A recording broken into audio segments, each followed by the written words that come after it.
Hello mga kabalat! Kumusta po kayong lahat? Ngayon naman po ay isi-share ko sa inyo ang naging pagpunta namin sa Tamala Beach na matatagpuan dito pa rin sa aming barangay, ang Barangay San Marcelino, General Shoutout Nacar, nga po pala Quezon. Sa aking mga nakasama ngayong araw na ito at salamat at sana kayo ay masaya at talagang na-enjoy nyo ang pagpunta dito sa aming lugar. And tara, samahan nyo po kami sa aming pagpunta sa Tamala Beach at lagi ko po sinasabi, lagi ko pinagmamalaki sa aking mga vlog na ang aming pong lugar ay talagang kilala sa may malinis na tubig, mapa falls man ito, mapa ilog o dagat man. At masasabi ko po talagang ang preskong hangin, malinaw na tubig at solid na banding, wala ka nang hahanapin pa. So, ngayon pong summer ay iniimbitahan ko po kayong lahat na bumisita po sa aming bayan at makipag-ugnayan lamang sa aming tourism office sa pangunguna ni Sir Jonathan Sanchez. Kaya tara na sa bayan ng General Nacar, natural ang gandahan ni.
Kawa naman si Glenda.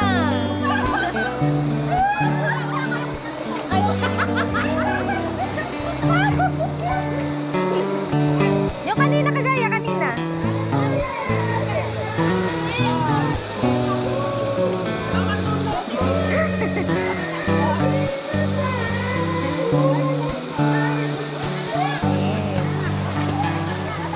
And that's it for today's vlog. Lagi po nating tatandaan, simplihan lang po natin ang ating buhay para mas maging masaya at mas payapa.